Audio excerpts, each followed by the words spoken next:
Good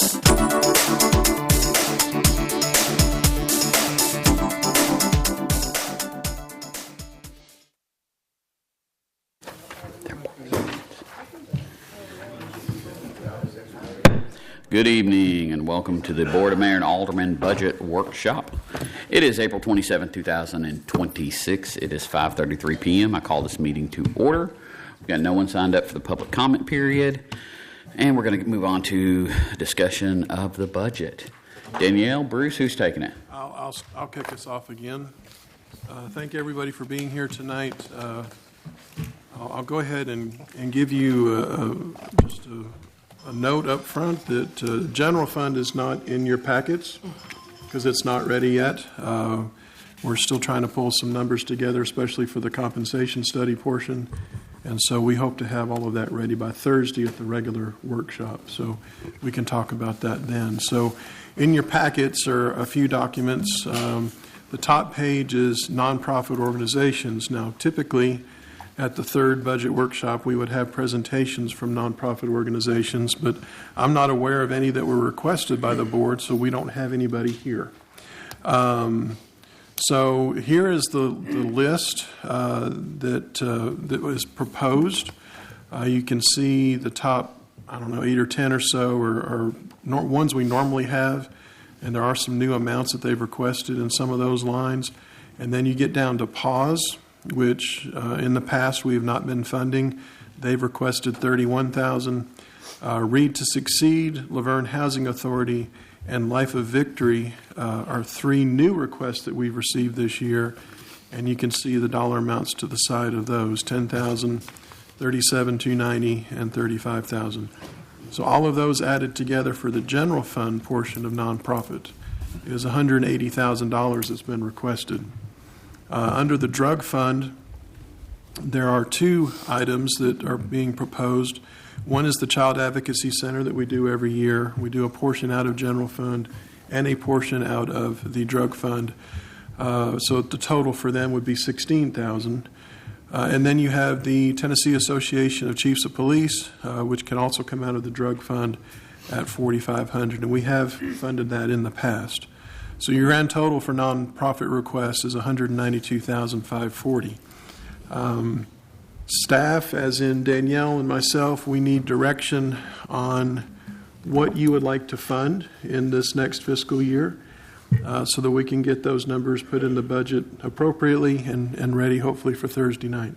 So any discussion, anything you would like to see us do for nonprofits? Well, I'll go ahead and ask because I know I asked earlier today, but these numbers, were they already in the budget with the $300,000 that we have left after the raises, or have these not been put in yet? Excuse me.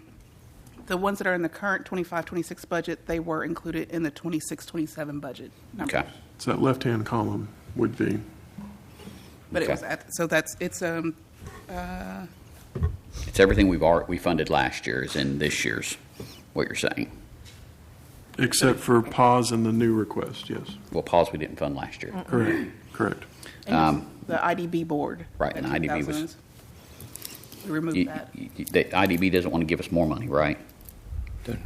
They're set now. They're doing very well. They don't want to give us any money, though? No, apparently not. Oh, I was really counting on share it that. with them. This is just my thoughts. Everyone's welcome to differ from those, but for me, I am of the mindset this is supposed to be a lean budget this year with everything going on. I propose the ones that we've done last year we keep at the same rates, and then we include the Read to Succeed simply because I don't know, and I would put in Read to Succeed at $2,500 to start off. We've never worked with them before, but they do programs for both children and adults at Laverne Middle School, targeting a lot of the English as a second language programs, and they're also looking to partner with some of the other cities and counties from what their letter said, that because I forgot to change a part of their letter to Laverne. They kept saying Rutherford County. So, but that would be my thought on it. So Reed 26C, this is their first time? Yes. They've already been operating in Rutherford County. I want to say, if I remember their audit, they operate on like $960,000 for the last budget year from what was in that packet that was sent over.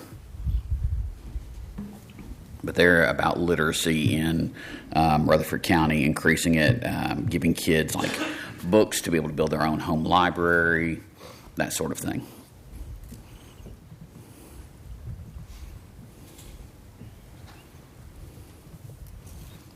Anybody else have thoughts? Yeah, I don't have a problem. I'm good. Man, that I'm was okay. simple. Pretty straightforward. Keep it flat from 25, 26 to 26, 27, and the ones that we didn't fund last year, they can reapply next year and see. You good? Yes, ma'am. Hey, Wyatt, you good? I think that puts us in slightly lower than than last year or this past year. It may be. Should, because should be. IDB didn't Yeah, correct. request any money. 7,500 less. Yeah. Don't be getting no ideas. No. No, just Okay, And I would like to state that the 10,000 allocated for this year, they've requested that we not send it, IDB board. Oh, so you didn't get it last year either? no. We put it in the budget, but we decided that we wouldn't take it. Hey, you made us money. I don't know what to say. I'm just trying to keep up with the rest of the staff and their. I think that's something you departments. even mentioned at last year's budget about why we were donating 10,000 last year. They never requested it, the check to be cut, so they never got that 10,000. Keeping tabs on it, Rick. Okay, that's good. I'm okay with that. I'm okay with that. Okay. Well, okay. The next page is 8.5 by 11 with the green columns on it. This is the construction cost index worksheet that has been calculated for impact fees. If you recall, a couple of years ago, we approved an ordinance that would allow an annual adjustment to the impact fees based on the construction cost index. And then last year, we actually reduced the road impact fees from 100% assessment rate to 70% assessment rate. So it was decided not to increase the impact fees last year because of that big change. So I'd sent out an email about this a week or so ago, whatever it was, and I've calculated what this change would be for this year, and it's 2.6%. So if you look at the numbers on the right, under 2526, for the 100% assessment rate in that far right-hand column, you'll see what the current numbers are that we charge for impact fees all the way down in that column. If you look in the green columns, the right-hand column is the assessment rate. These numbers would be what is being proposed for next fiscal year with that 2.6% increase. So I wanted to just kind of go over this briefly before we get into the fee schedule, which is the next document. But this will be on the agenda for Thursday as a resolution to approve. And then, we'll obviously have this in the fee schedule for next year. I didn't know if there might be any discussion about impact fees that y'all wanted to have right now. I'll jump in. I think CPI rate of the 2.6 falls in the range of what everyone's dealing with, and so I'm okay with the 2.6%. What'd you say, 6 point something percent? 2.6. 2.6. 2.6? Like I said in my email, a little piece of pie better than no pie. I'm good with it.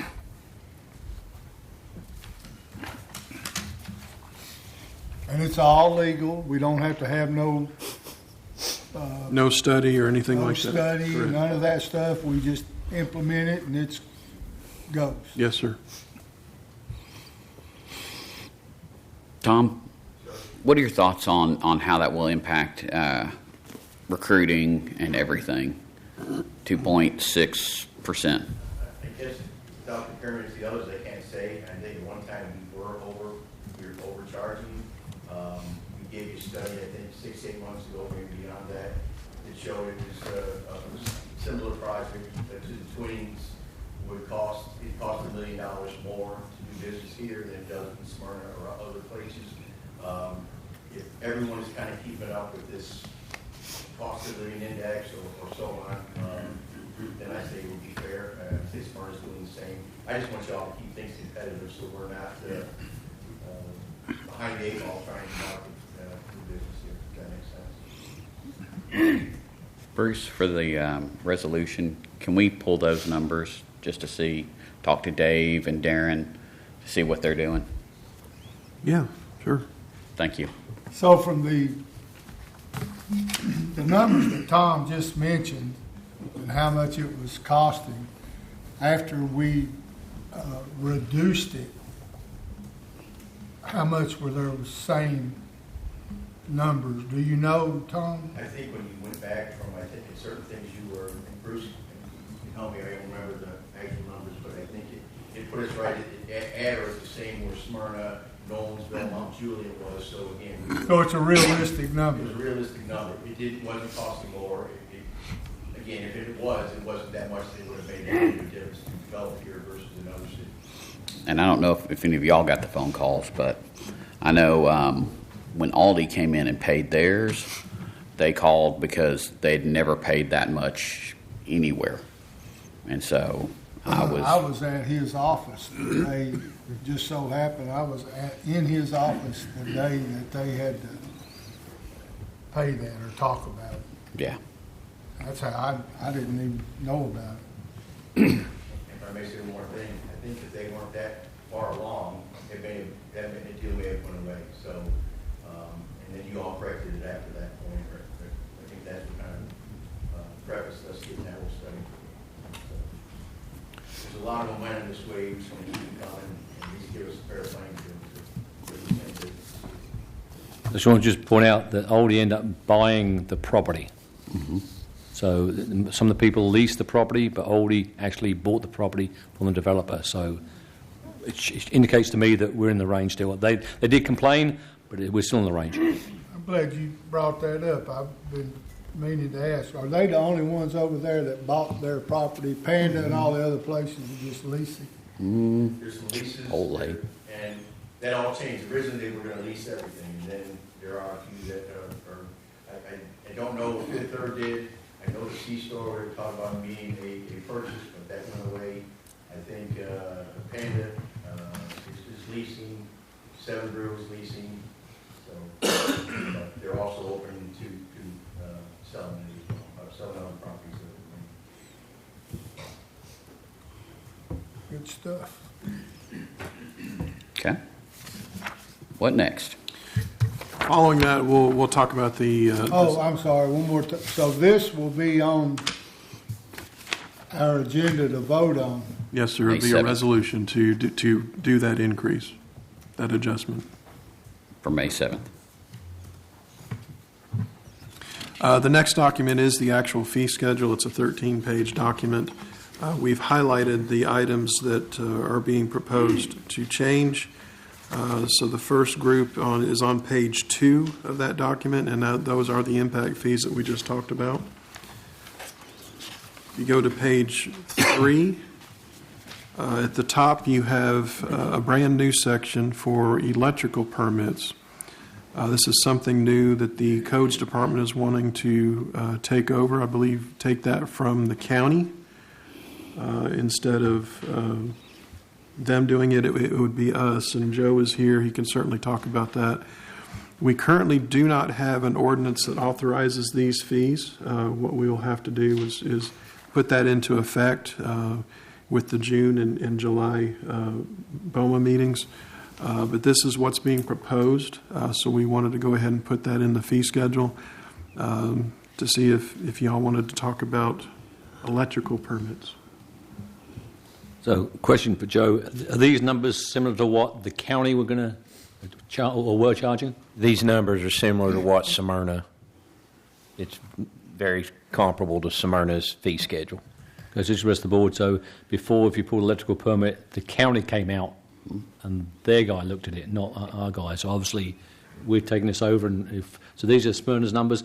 What's the difference between here and the counties? I suppose my question. Well, for clarification, it's not the county, it's the state of Tennessee. Okay, state, okay. So the state of Tennessee, Department of Commerce and Insurance, the state fire marshal's office, they have a deputy electrical inspector program, and for all the jurisdictions within the state that does not perform their own electrical inspections, the state fire marshal's office, that deputy electrical inspector program does those inspections, and we currently use that here. We have a deputy electrical inspector here in the city limits of Laverne, so all that goes to the state. Their fee structure is quite a bit different. It's set up, through the state government, so it's very lean. And that program, I ran that program at the state before I came here. I was the director of electrical residential marina section, and that fee schedule, it's tight. It doesn't. They're definitely not making any money. They're probably losing money on it. But so that fee schedule's most counties and cities that do their own can't use a fee schedule like that. So the one that's proposed is very comparable to what Smyrna uses. I've always, because I've dealt with some of this stuff, I've always wondered why it was like it is, and I guess now if we're wanting to do this, is it a couple things? Is it faster for the businesses and the citizens? Is it an income for the city? Is it a lot bigger workload for whoever does that? Are you the one that goes out and does that, or? Well, I would be one of them, but we have inspectors in house who are studying if this does go through, who will get the certification, so we wouldn't have to hire a new person. They're definitely the fee structure, the permit fees definitely would generate the revenue needed, and it makes us more of a one-stop shop. You just do everything here. You don't have to wait on the state. They don't have to go to another agency to obtain another permit. You can get all your permits, all your inspections right here. And from a fire safety standpoint, I've talked about this with Chief Beasley and Fire Marshal Brinkley a lot, and I think we can do a better job. I think we can do. I think it can be faster and more efficient for the customer, but I also think it would benefit the city of Laverne from a fire safety standpoint. That's good stuff. I've always wondered why, because I've gone out and worked for people before, and they say, well, I'm waiting on to get this for a permit and stuff, and I'm like, man, why is it taking so long? Yeah, it's that deputy electrical inspector program. Those guys are not state employees. They're contractors, and they're contracted out by the state. They're not on the state's payroll. They're just paid through a contract, and it was a pretty strong program back in the day when it started out, and most of the state was rural. But with all the growth in the state of Tennessee, it's definitely lost its popularity for a lot of reasons. Joe, what liability does that bring us? So if we go out and inspect it and say, yeah, looks good, and then cause a fire or hurt somebody, what's our liability? No more than we already take by doing the building inspections and doing the plan review, and we do building, plumbing, mechanical. So it would be no more than we already have.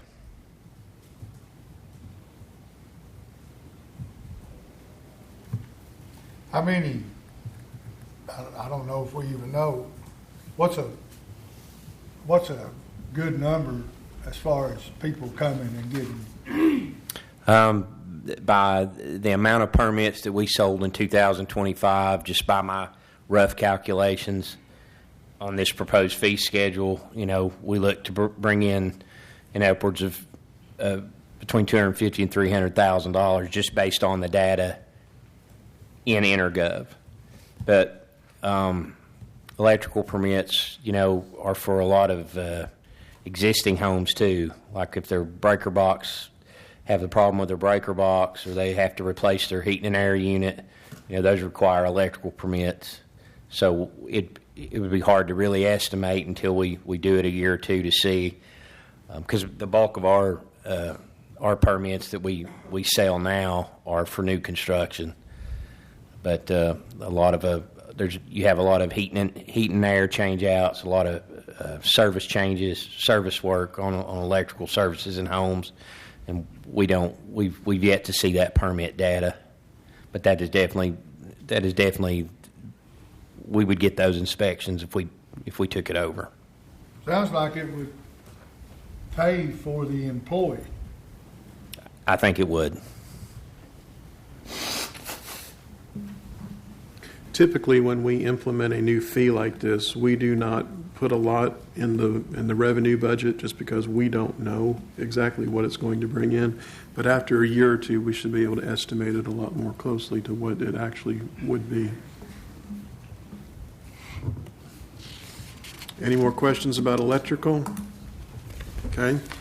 There's no changes proposed on page 4 or page 5 or page 6 or 7 or 8 or 9. Should have looked at this ahead of time. I found a green. On page, did I skip one? Page 11, I think, is the next highlighted in green line. This is the privilege tapping fees for the Blair Road sewer basin.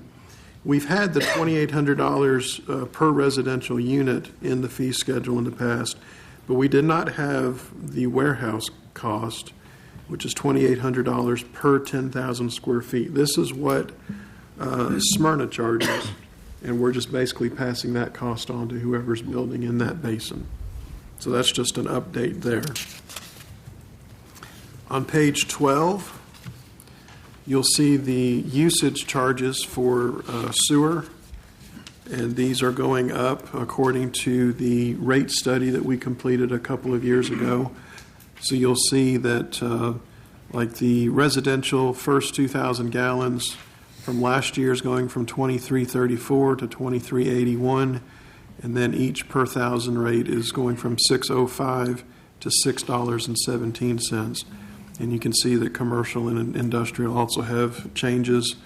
And then also the Blair Road sewer basin rates are going up as well. And there again, this is what Smyrna charges, so we're just passing those rates along to the users in that basin. On page 13, you'll see some towards the top that are highlighted. These are fee changes proposed for the utilities department, specifically water.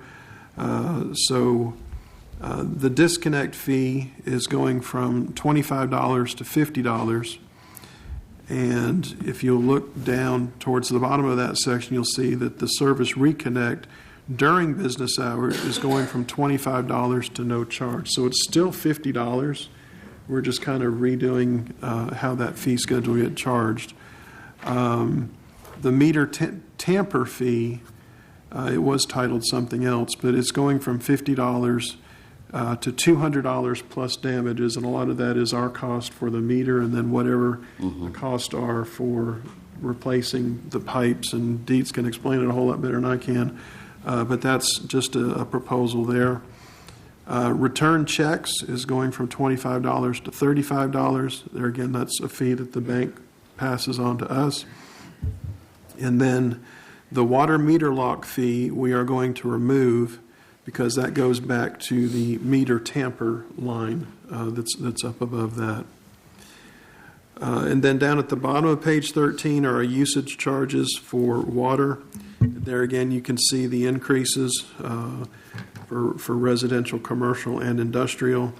And it's going for residential 2206 minimum bill going to 2316, and then the per thousand charge 569 to 597. So, and there again, that is in compliance with the study that was the rate study that was done 2 years ago. Are there any questions about any of these fees that we're looking to adjust, or any questions or concerns?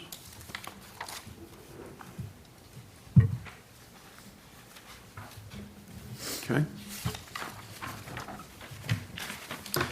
I think that concludes most of my portion of this, so I'm going to let Danielle talk about the next group of documents, which is the spreadsheets for the other funds and for water and sewer, because like I said, we don't have general fund quite ready yet. I tried to get the formatting as equal as I could on all of these. We'll start with the first sheet, the state street aid. There's no changes from the previous version for that fund.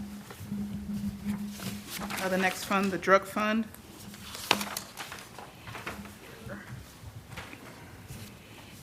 We did not make changes to this one either. Wait a minute.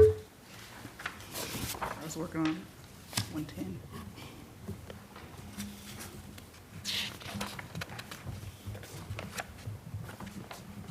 I think I actually did. I decreased. Yes, sorry.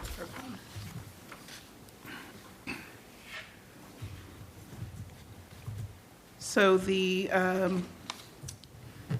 third line, 35,200 function, decreased that to 5,000. We've only received one forfeiture this year, so I reduced it down to 5,000, and it was for $1,320.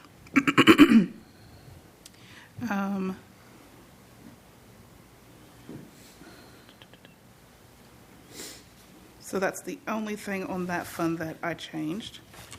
Now, real quick, on the 37,840, just explain the 327,000. What was other transfer from fund balance? So there's a deficit. So I took it from the fund balance so that it's a zero. Your surplus deficit was zero. So we'd have to make up that difference from the fund balance. This is for the capital items that we proposed, and I should have printed that off and handed that out. But that's for the capital item that were on that list that we've talked about the last couple of times. So the object code 312, 944, and 948 are capital.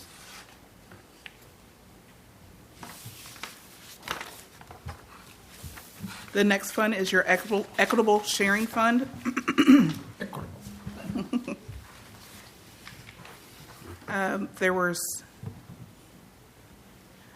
I changed the federal revenue share to 50,000.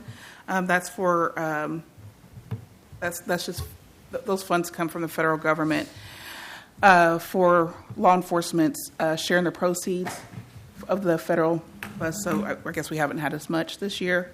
So I put that. I had it at 100, and I put it back down to 50,000.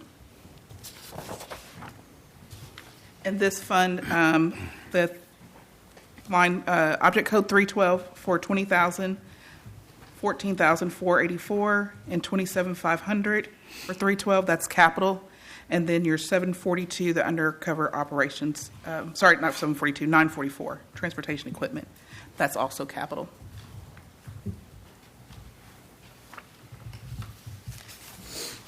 Any questions?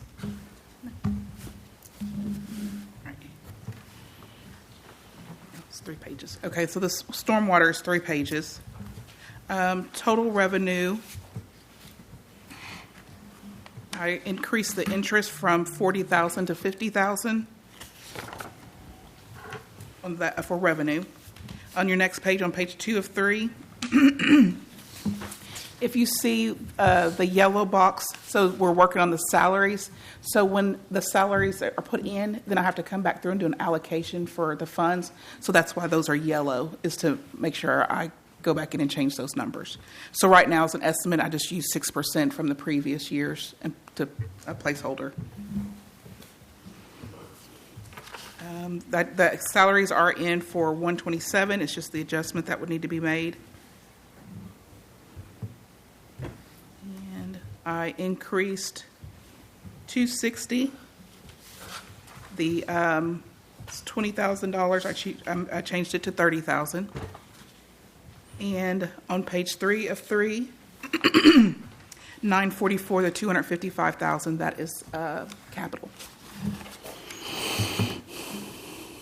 So you'll see right now it has a deficit. So I'll talk to Bruce depending on how much that is and what he wants to do with that. Danielle, what are they advertising? I'm sorry. There's $300 allocated for advertising. Looks like at least last 2 years we haven't had any, and the year before that was $189. So with stormwater, what are we advertising? That would typically be for like if they put out a bid or something like that, a project that they're bidding out, we would charge the advertisement to that department. Okay. That's my understanding. Yes.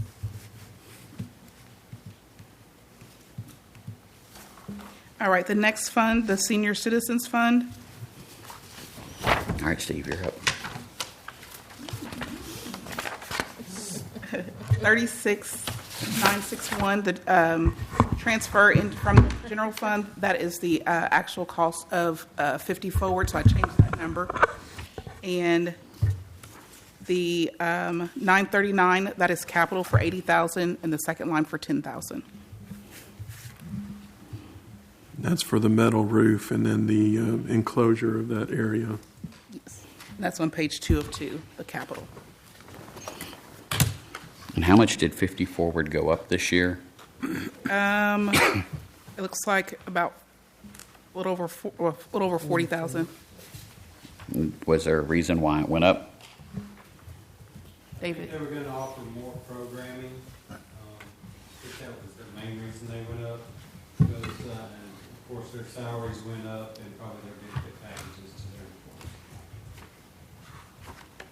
employees. Now that, so this here is, this money, the roof and everything is including in this amount, correct? They're not in their operating budget. The 80,000 and the 10,000 come out of the senior capital fund. So Okay. that's separate. I got you. And we're still covering the membership fees for everyone? To the best of my knowledge, we are, and we had that discussion with them. I'll follow up with that tomorrow because I got wind today that they may be charging non-Laverne residents a fee.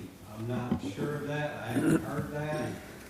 Well, that was my idea. If it comes up, it was my idea that from going forward, if it is a non-Laverne resident, that I don't have a problem if they charge them the $15 a month or whatever it is fee, if that's legal. I told them I didn't have a problem with it because we got people that are just, it's become so popular, we got people that just want to show up randomly. Shouldn't that reduce our fee, though? That's what I was going to ask, plus our agreement. I want to say... No, that's right, that's a whole different thing. But, I mean... We'd have to look at our agreement with them, and I can't remember what it says when it comes to... I thought there was wording in there from 2 Their years ago. agreement says that they don't charge a membership fee regardless of, I don't think it addressed where the residents, Yeah, where so they live. that would need to be amended. And then, do we need to, depending on what that amount is, that number, does their fee reduce? Because we've been paying for everybody's, but if we're not doing that anymore, does that reduce? I would personally would assume so. I don't have good numbers on, we basically leave them alone, let them run their operation. I don't have good numbers of how many Laverne citizens actually go there on a daily basis. If they have, say, average of 40 people, and Vice Mayor, you may know better than me, I would say less than half of them are Laverne residents. I don't know that for a fact, but are we footing the bill for majority of the people that don't live in this city? Well, in the original thing, that was part of it. And I personally didn't have a problem with it. But now that it's becoming very popular and the number of citizens from Laverne is growing, I still don't have a problem with that. But I think as our center shrinks, for lack of better words, and more people are coming in from outside of Laverne, since the contract, there's been a lot of people that's joined from Laverne and other places. So I didn't have a problem with me asking for more money to pay attention to Kyle's statement. But I'm hoping when they write this up in Newland that anybody that joins outside of Laverne will have to pay the, and we certainly don't want to turn nobody away, but I think we've gotten to the point where we need to focus on Laverne people. I know that sounds kind of bad, but it is what it is.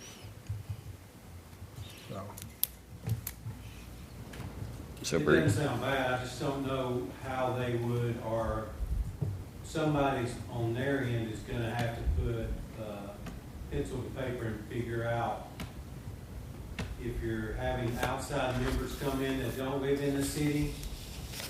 Generally, the membership's $15 a month, so how much is that gonna reduce? Or will they be on board with reducing the city pay? I don't know. I think the money that we're talking about is going to be very minute. I don't think it's going to be, it's not going to be thousands and thousands of dollars. It's going to be hundreds at most. It's just a little extra something to give them money to do more things with the seniors and things like that. But but it is a little extra money, but it's not going to be anything that's, and they may not even go that route. We have to wait until they. I'm assuming from what you're saying, you haven't seen a new. I haven't seen a new contract, but when Right. we had talks with them, that was not proposed. They said at some point they may propose that, but when they sent over their request, their contract was not attached to that. It was just a request for the increase, and that was never mentioned separately. Yeah, I just don't think the money from outside is going to be anything, worth nothing. But they are starting to do a lot more activities and going places and doing things like that. And the money that they don't get from the membership fees is the money that we kind of take up the slack for, so they can do those things.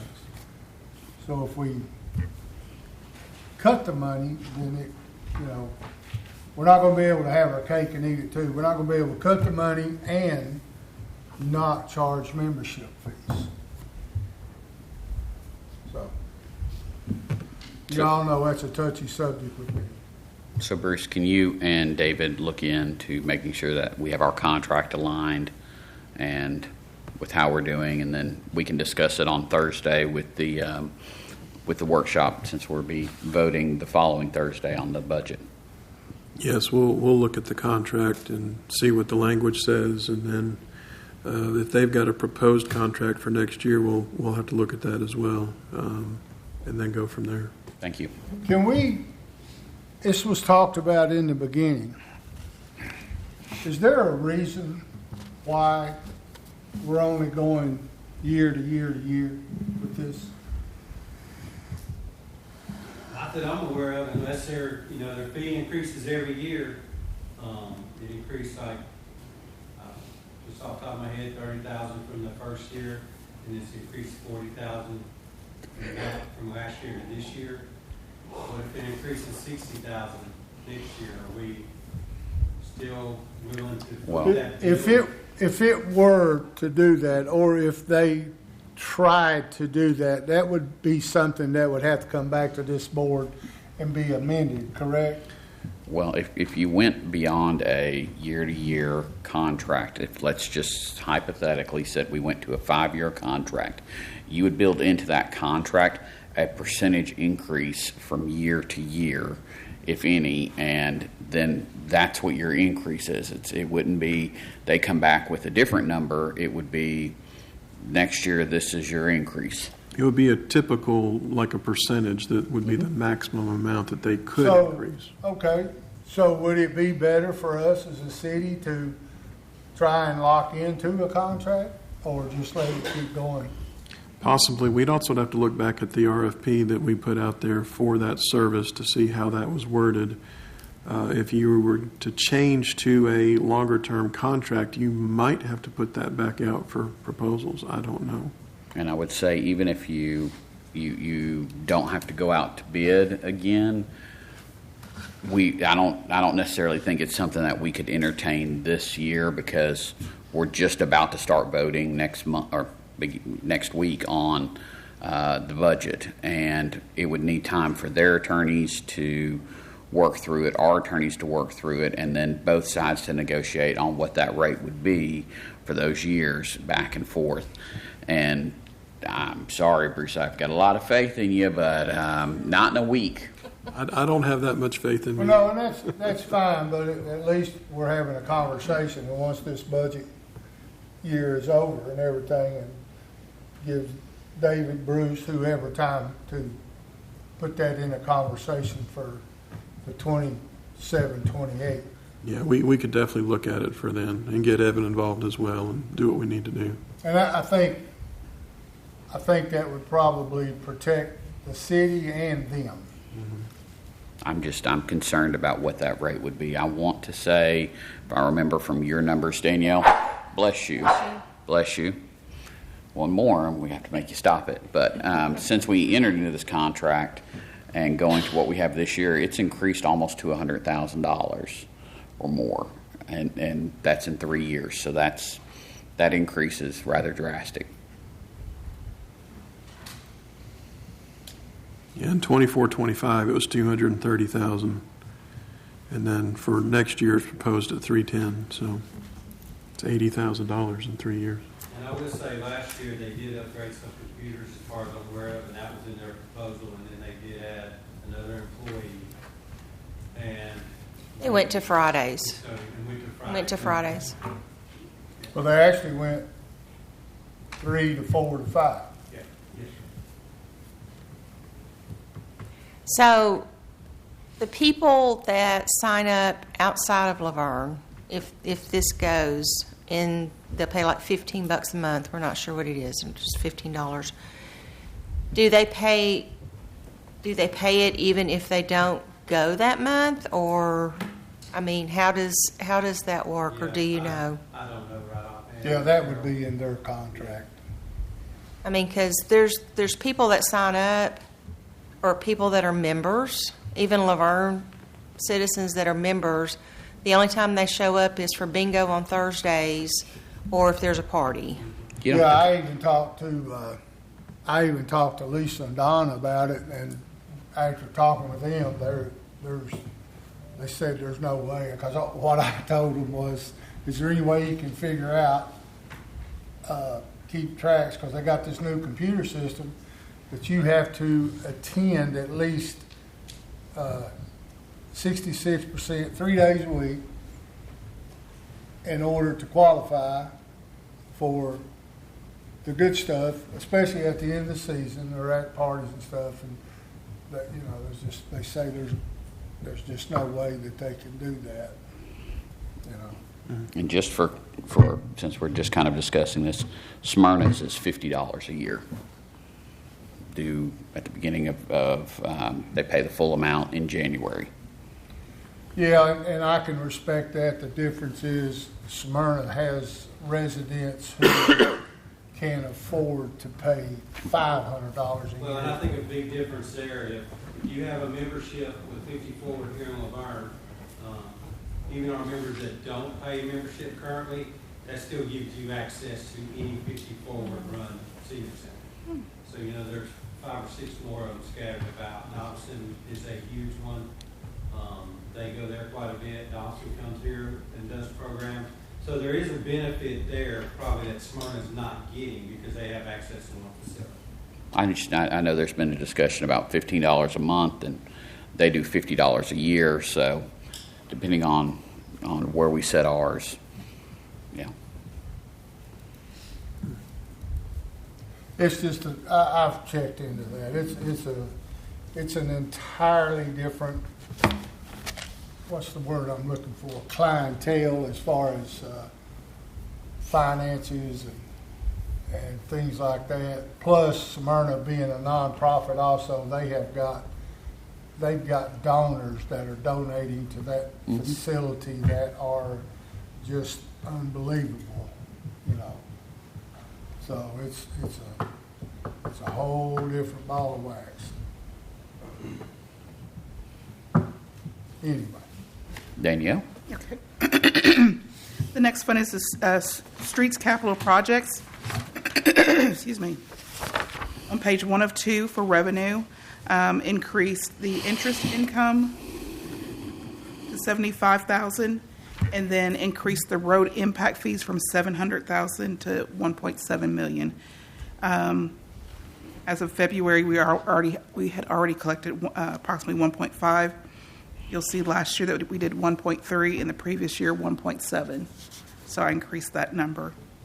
On page 2 of 2, capital, we have the Fergus Road improvement.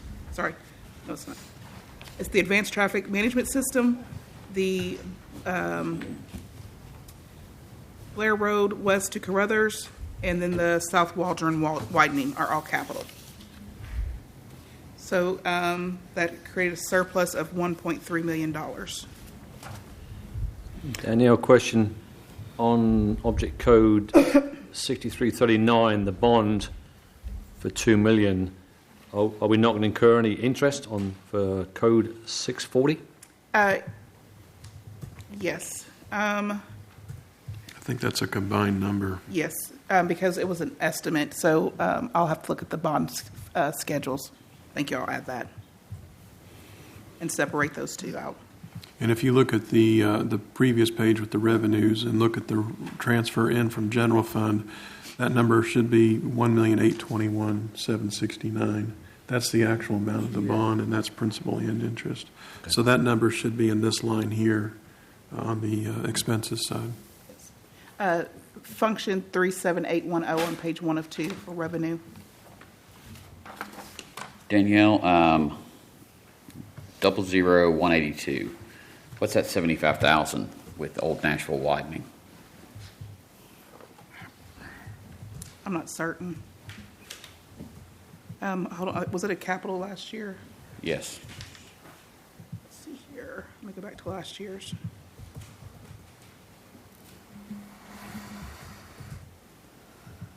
Kyle or Gary, do y'all know? It would have been, yeah. So that can be 0. Okay, I'll change that. What is it? 0. $75,000. It was the final payment to the engineer who did the original plans, so it's not going to occur again.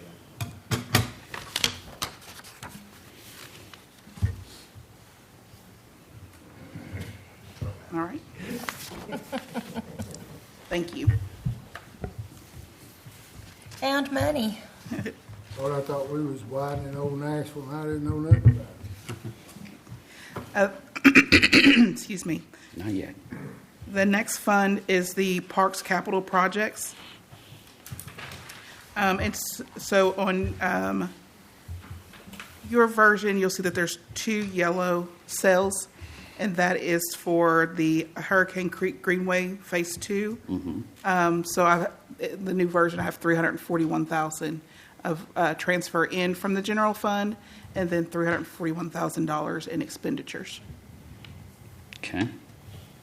And the Brookside Park Playground and the walking trail resurface are capital requests.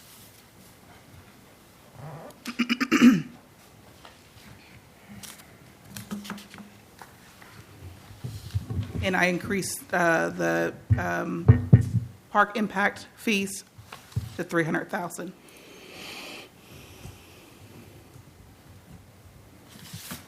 The next fund is the police fund, the police impact fund fees, sorry. And I did not make any changes to that fund. The next one is your fire impact fees, and same with that one, I did not make any changes.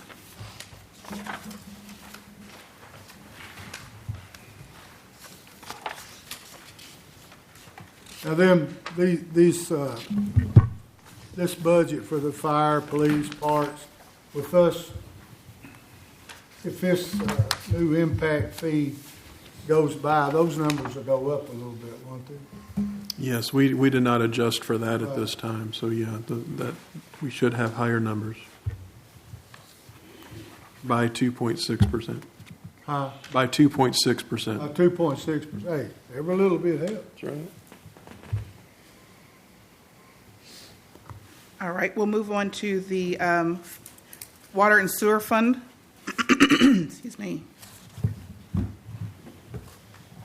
First page is your revenue.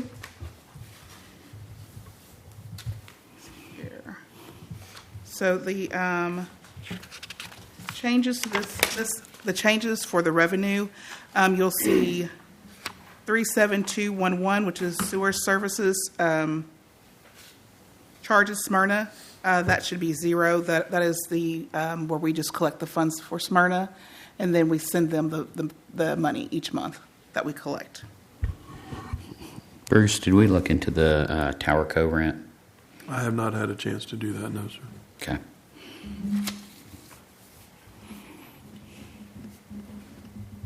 I also increased the actually they're the 3 in red.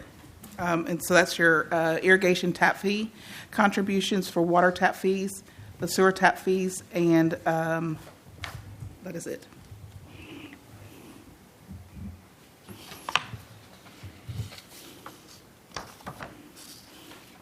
Are there any questions on the revenue? All right, next are expenses.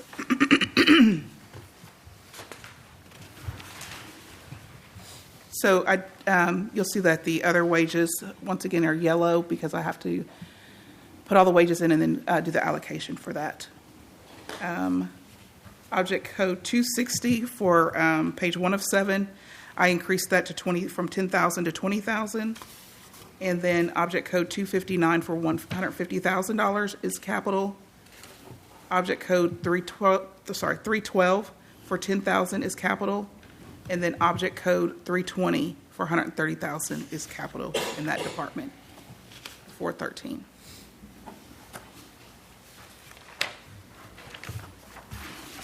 Page 2 of 7, which is your water sewer. I'll adjust the other wages once I get that completed. And then object code 260, I increased that to $175,000.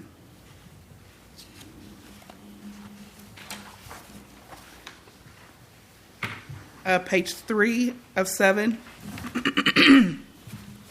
is your water maintenance. I'm sorry, 4 of 7. Same thing for that department. I'll adjust the wages, the allocation after that. And I also increased object code 320, which is on page 5,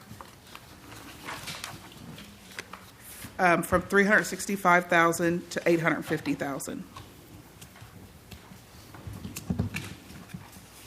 Object code 529, that's second lease for 11, that's 11,000, that's capital. And then on page 4 of 7, the 206,250, that is also capital. On page 6 of 7, water billing, the only change would be the allocation once all the wages are put in. And that was the only change that would be done for that department.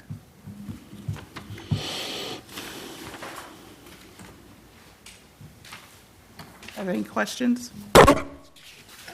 Oh, yes. On, let's see, 5 of 7, the lease, 529, what was that for? There's 2 of them on there. Vehicles. Vehicles? We lease those from Enterprise. It just depends on what type of car, or if it's a truck, the price.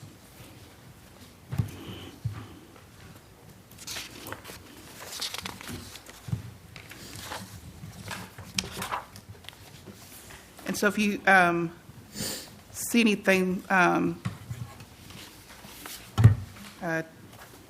typo, spelling, just let me know and we'll get that changed also.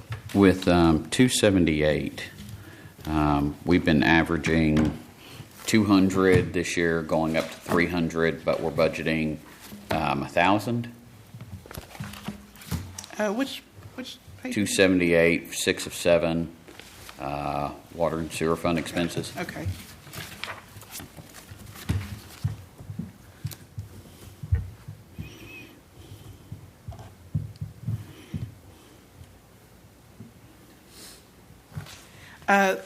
So this is just, it's repairs to the vehicles. So it just varies. Usually it's quality, I think is who uses it? Quality out of parts. Yeah. So it just varies. And so I've talked with several about this, but we're going to have to look at increasing expenditures. I'm used to using the consumer price index, so the cost of the prices of the parts have went up. Also, and then also some people are charging tariffs, fuel surcharge now because the gas prices are higher. So that's reflected in the actual dollars now. Okay.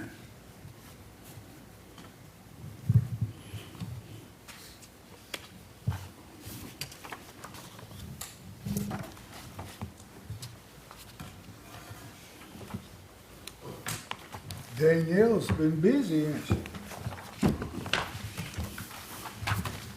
And I'm still working on 110. As soon as that's done, Bruce reviews that. I'll email that out to you. So hopefully you'll have that before Thursday.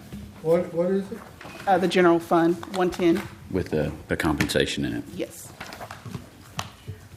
I have had one additional request on the 110 as far as capital, which would be pretty much on Dobson Knob Trail when we do the road project, would be to look at doing some, I'm going to say traffic calming is what I'm going to phrase it as, would be doing improvements to traffic calming in that area because of the amount of traffic that would be going down Dobson Knob Trail.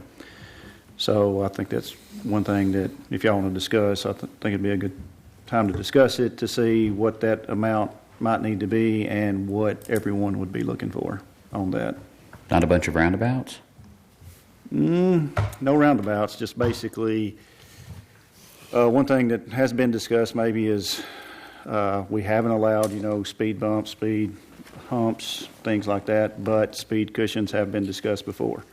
So maybe we do a pilot program in this area when we do this project, that we do some speed cushions maybe that would, help with the safety in the neighborhood, but it would also give us some feedback on our emergency services because, that would be just one area of town that we have it, and the reason why we're doing it is because of the project. So people wouldn't be fighting back and forth as to why it's not on this side of town or why we're doing it there, but it'd just be a pilot program to see how the speed cushions affect our neighborhoods, and then we can use that feedback to see, because I know this board has brought up several times, traffic calming program, traffic calming devices being used in other locations across the city. So if we have good results with it, and emergency services has, 0 issues and all that, maybe we start opening it up to other areas in the city. It may be something that once we install it, that it doesn't go well. However, it does, at least keep slower traffic on that street and keep everything safe. And then once the project is complete and everything's opened back up, maybe we remove those if it's, if they're frowned upon, or if they're not very effective, or if they cause a lot of issues. So, like I say, that's one thing I've discussed with some board members. So I just wanted to bring that to y'all's attention to see if y'all are willing to put some money in the budget for that, or if you don't like that idea at all, or if you have some different ideas. I'll go ahead since everybody's looking at me already. Since I've been in a lot of discussion with Kyle, I spent a significant time with land. I spent probably about 2 hours with him before our vote in discussion about doing like raised pedestrian crosswalks for safety to kind of help implement this, work, play, shop. They're trying to convey with twinning stations. And, he was very agreeable in our meeting, but I'm struggling to get that written down in the PDR. So initially my request of him was to do 4 raised crosswalks, pedestrian crosswalks, 2 on the north side of Dobson Knob Trail, 2 on the south side. And he essentially came back and was like, no. That it was the feedback I got there. So, I've tried to negotiate, and again, I'm not really getting anywhere as far as getting something in writing. So that's been a bit frustrating for me, because I think that's from previous experiences, I think that's something important.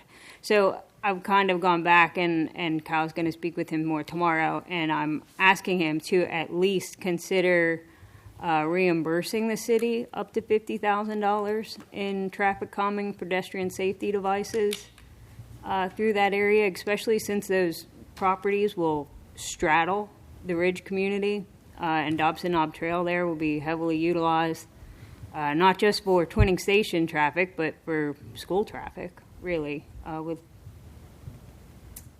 the elementary school nearby. So, like I said, I've been trying to utilize other resources as far as helping us financially there. So, to me, I think it's a pretty important issue that we should address. I don't think Laverne's had a project of this size as of late. Retail, population density. This is quite a sizable project in the history of Laverne. So I definitely want to make sure that public safety is top priority here as well, not just tax dollars. So both are important.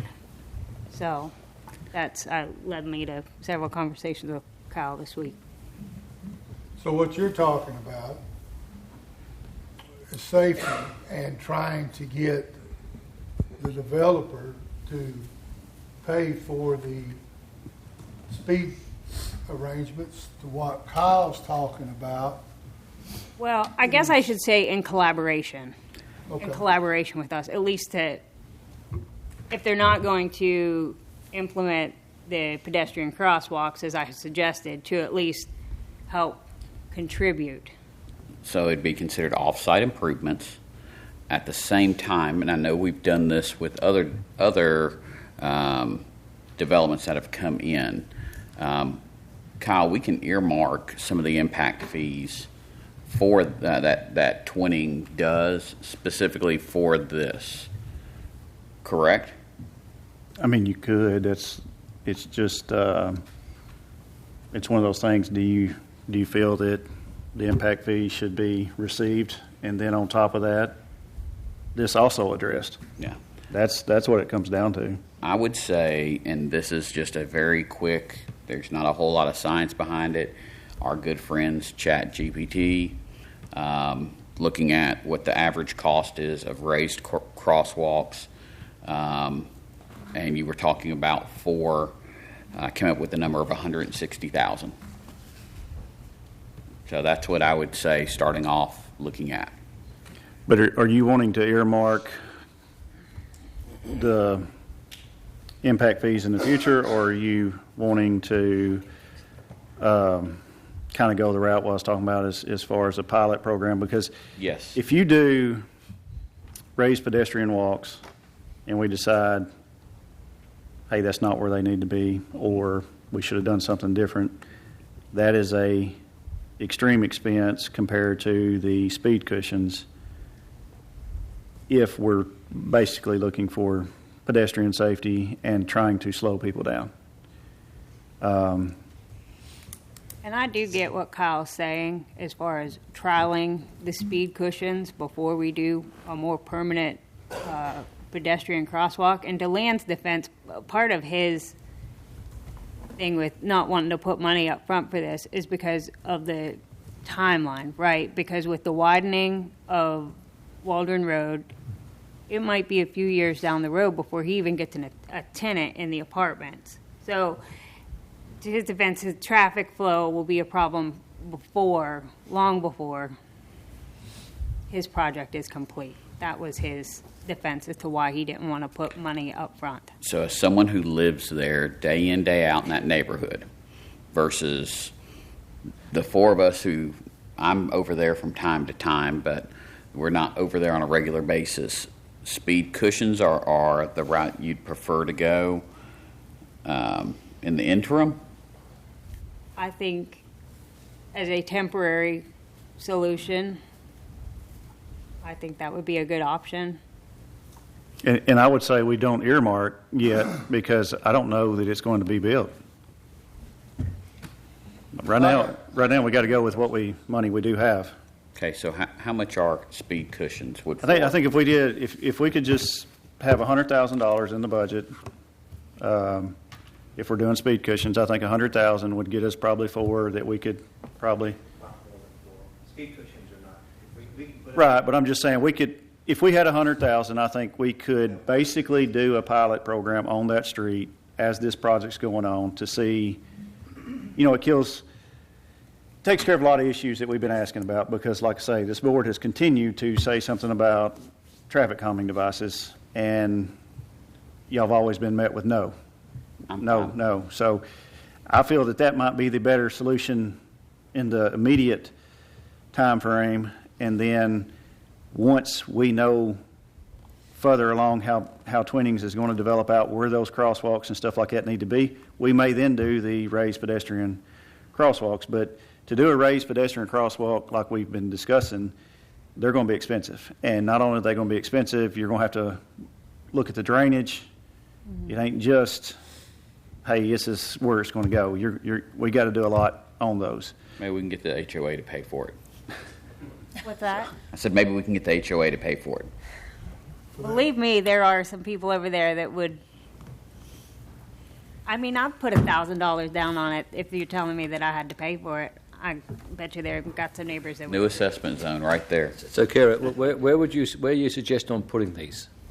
Putting them? Yes. Well, what location? The crosswalk. So, initially, Cushions. the first The cushions. Cushions. the cushion along Dobson Knob, where the Well, And that's another thing I'd prefer on the trial period is cushions is we can separate or spread those out equally better as opposed to, because if you do the pedestrian crossways, it's going to be right at the intersections and stuff. So it's not unless you do something mid-block. And then why did I pick this spot as opposed to this spot? So like I say, on the speed cushions, we could look at an area that we all feel, as far as staff-wise, and get with Dietz, Gary, PD, and fire, and determine what some good locations would be. And then, like I say, we then have the feedback across the whole city of can we use them in other locations, or are they a bad idea? Because we keep getting met with, staff keeps getting met with, hey, well, they use them in Murfreesboro, they use them in this, they use them in that, so why don't we do it? So I think this would. I've worked with Land a lot longer than I have. So- So what, Sweet Maple and Knobs Trail, yeah? yeah. So that's going to, just so everyone knows, that's going to be the junction that comes out of the commercial area into where Carrier lives. The vision there was going to be a four-way stop initially. Yeah. That's going to stop traffic halfway through. So it's a... People run stop signs all the time. well, I'm agreed. I'm not defending that. You put brick walls up and they're gonna try to run through it, so that's not. But you're going to get vehicles. You're going to have vehicles going, both directions there. I mean, both ways on Knobs Trail and coming out of the commercial area. I do feel that land will work with us. I think he's just trying to figure out, what, when, and where. He's got to figure out too. And that's why he doesn't want to commit at the present time. He wants to see how things go. We would envision, from a planning standpoint, that the majority of traffic is going to go out to Walden Road and cut round through. So I know you're I concerned. understand, and that's my hope as well, but I don't know that that's... Well, if you look at the topo, there's obviously a higher point there where it is now, where it comes into the planned four-way stop. Yeah. So I don't think, in my opinion, you get that much traffic that you're concerned about that you're going to see. You're going to see your local people like yourselves coming through there, but most other people are going to go out onto Walden Road and or Railroad West, in my opinion. But I mean, as far as We're going to budget, have the apartment buildings that are like tens of thousands of people. but they're going to be coming. They're going to be coming down Blair Road West to Walden Road. By the time Walden Road's widened, they're going to go the quickest route, and it's going to be down Walden School Road. traffic, I understand. I have no problem putting together a budget, but I think we need to get let's get it where it needs to be, and some road traffic going through there. At the moment, it's as it is now. Well- But at a later date to work something out, I'm okay with that. I would say that with the connection point and the rerouting, for us to get at least 4, put 2 on the north end of Dobson Knobs, and then 1 between Rock Bluff and Sweet Maple, and then 1 after that between Lake and Rock Bluff. And that will break it up as far as straightaways. If we did 4, Gary already said it's not $100,000. So we can figure it out, and we can test this, trial it, see if it can work, and go from there. Nashville has their policy where they put them in and they take them out based on results. Well, if we want to find out what results we have, we can sit there and trial this. We're not going to have Blair West done till when, Kyle? When's that connection with Dobson Knob? It'd probably the end or summer to the end of next year. Okay, so can we tentatively plan to get those in place by then, so that whenever this connection point starts to become a major connection point for the neighborhood, that it would then we would be ready to go with this trial? Yeah, that's basically what we're trying to ask is if y'all are willing to do 100, then we would basically have the conversations, have the locations ready to go, get them installed, and then, like what some of the statements have been, is if the traffic does not go that way and they go through Waldron, once Waldron is complete and everything, they can be removed, and then I'm sure the neighborhood would rather them not be there. Because I'll say this, whenever they do get installed, we're going to get complaints from that side also. I mean, it's going to be both ways, but at least then if it's not permanent, then we can see how it turns out. And we could also get some rumble strips put in front of Kara's house too. Hey, I have no objection. I sleep fine at night. So I got The slower two you go, the questions. louder they are. Yeah, I know. I've been listening to this kind of stuff for 8 years up here, trying to get the best bang for our buck. My first question, what does the fire chief think about it?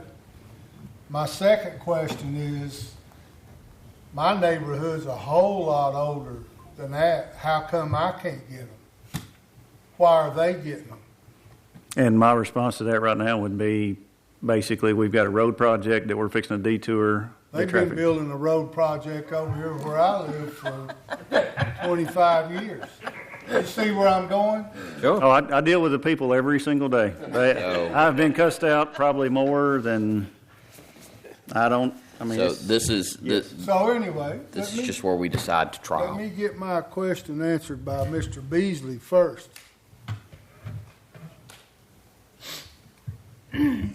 It's been quite a while since we discussed this, and I previously had data on exactly how long or how much time it adds to each response in those areas. There's a piece of data on that. There are, if you put speed bumps in, the ones that rubberized or whatever, or even the asphalt, they can fit within the width of a tire of a fire truck. We can split that for a fire truck or a light duty vehicle, pickup truck. Won't be able to slow down over those. The downside is that also affects PD, their response times as well as an ambulance. They're not wide enough to split those. So if you put some type of speed bump there, as long as it fits within the wheel width of a piece of fire equipment, there's no response time change for us. Maybe marginal, but not a considerable amount. As far as PD is concerned, I have no objection to having any of them, so they don't affect our response time. In my defense to all of that, I'll say what I think about that. But I think, I'm not an actuary, but I think the likelihood of a child or adult, a pedestrian getting hit versus structure fire of a newer construction home is much greater. And that's where my heart comes into this, where we need to do something. It's a very, very valuable point. And I see these posts all the time. I've been here 35 years.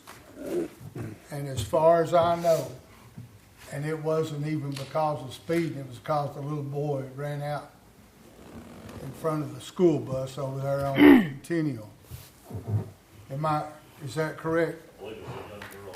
Or little girl, because she played in my basketball league back then.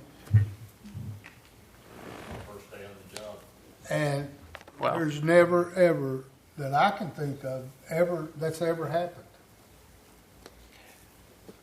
You can't put a dollar sign or a response time sign on that 9-year-old daughter.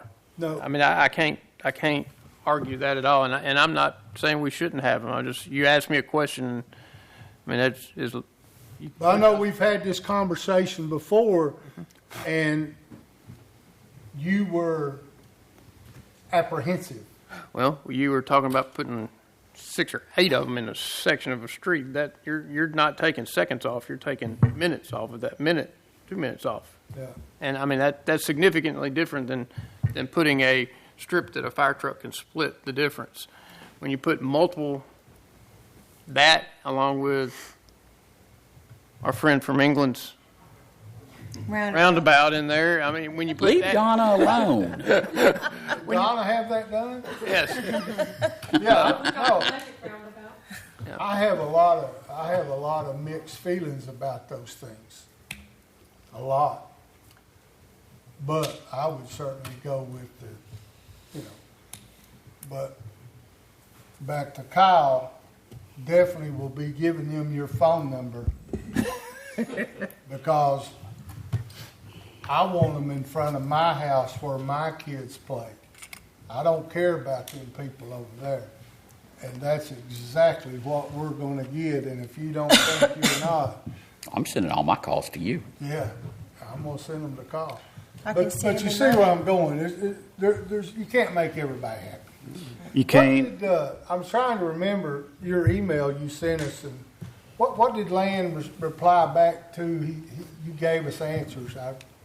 The question. About the mattress store and something. He just said why on the mattress store. Yeah, I think that was his question there. But what was it about the speed bumps that he said?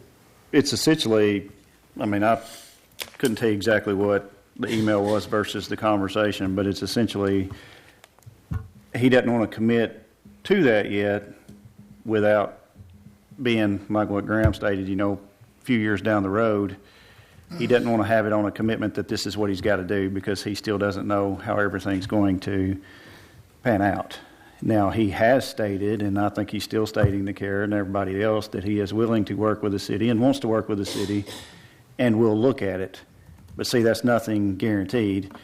The other thing that he's brought up which is this, he's like, why would I be responsible for that off-site improvement? That the reason why the traffic's going that way is because you're doing the road construction, which is a valid point. Valid point. But I come right back at him with, okay, well, I wouldn't be widening the road if your development wasn't happening. That's a valid point. So we can argue all day about the semantics and everything. It's kind of like right now, as you're stating, we get complaints all the time about traffic and needing speed, some type of speed program. All right. Our answer has been no. Do you want to change that no to a potential maybe to a potential yes? That would be the reason behind a pilot program. Let's look to see, hey, this has been effective over here. It works out. PD and fire have not had issues with it. Streets department hasn't had issues with it, because it ain't just that. I mean, when we get to plowing and everything else, we got to know where they're at, or we're going to tear them up, and that's going to be costly. There's all kinds of things to work out.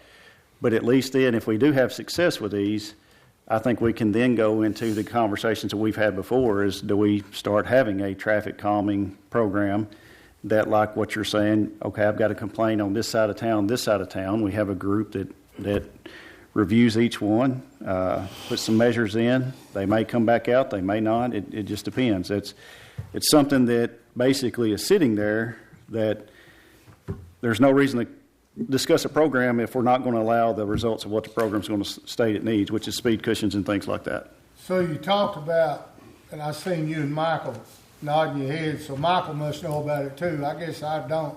You talk about these are the kind that you put them down, then you can take them back up?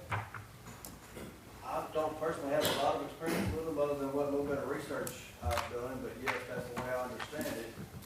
Yeah, they're very easy to take back up. How do you put them down? You drill a hole and just basically put in a big lag screw. Yeah, and I've also, the research I've done, they get damaged pretty quickly, so it's not just put them down and then take them up, when you're not using them anymore, the pilot program ends, it's an ongoing maintenance.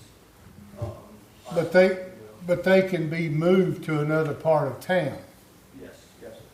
I would say if they're not damaged, that's one thing Yeah, I would like to see, again, going back to a pilot program, is they say they'll last a long time, but I find it hard to believe that Who's they? well, when you look at their when you look at any kind of sales product and a salesman calls you, they're going to say, oh, they're good for 15 years, 10 years, or whatever that time frame may be. But the experience I have with stuff, every time they say, oh, it's good for 5 years or 10 years, it's good for 2 years maybe. Okay, so if we're talking about this, it's going to be how long before this is going to start going through? Next year. Next year. It'd be next year, so it'd be at the end of this coming budget. Is there any way that we can get this pilot program started and get them put in place in another part of Laverne, and then when that particular time comes, move them over there? I've got an opinion, if I may. So I would stick to the plan, since we know we're going to be detouring a large amount of traffic through this existing subdivision. I would recommend sticking to the plan and using that as our pilot area, because we're going to set a precedence if we start putting them out, pulling them up, pulling them up. We need to establish a plan and say, this is why we're running a pilot program over here, because we have a large development with a lot of traffic. Well, and because a city government project is deliberately planning to bypass Walton Road's traffic. That's, when people ask, why are you doing it there? That's our best answer we've got anywhere in the city. And the only thing I have hesitation with is if we do set a precedence, then every development we do moving forward, we're going to have to ensure that we provide the same thing for those detour routes. Will them be, if that's next year's, will that be on next year's budget? It'd be this year's budget. So what we would do is have conversations, have it planned, ready to go, and if everything goes on schedule, because we should hopefully have South Waldron under construction at the end of this year. So I don't think the detour is going to be ready to go yet, but we can go ahead and have these installed at the end of this coming budget. Well, they come in modular, you buy them in pieces. We can have them stockpiled over a mezzanine in our building and put them in any time. So they come in? They come in little blocks like that, and you kind of put them together like Legos and melt them all down into the asphalt. My previous city, we actually installed them just for 10 days a year and during a festival that's actually going on right now.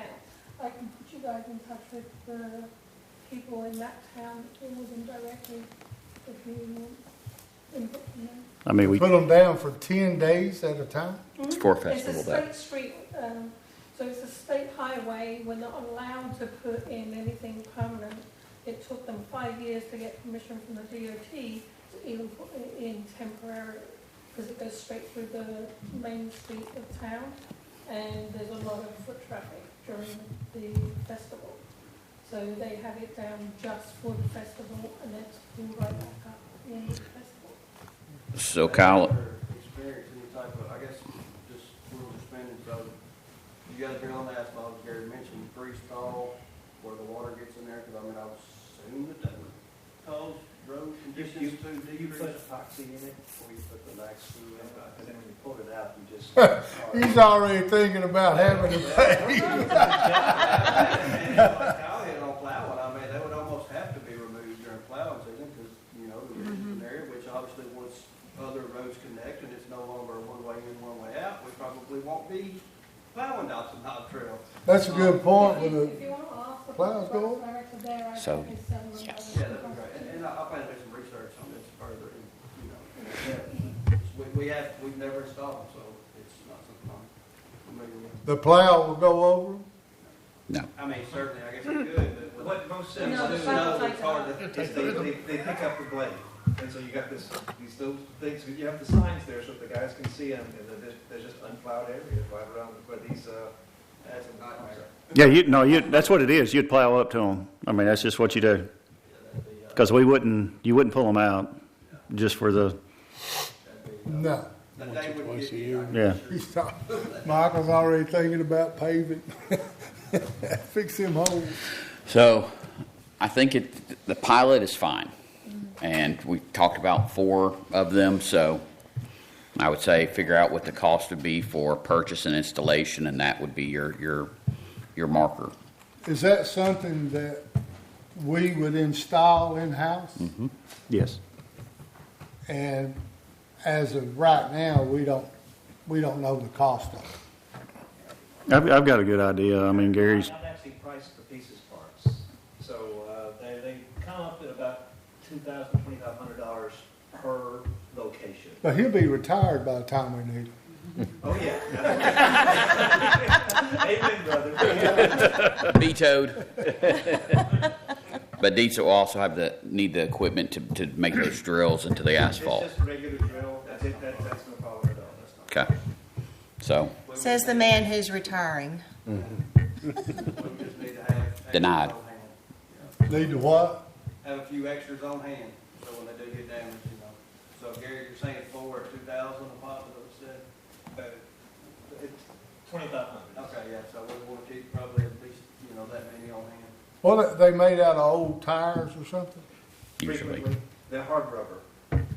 And they do wear down, mm-hmm.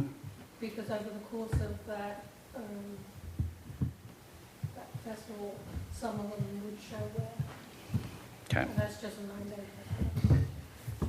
Anything else? Danielle?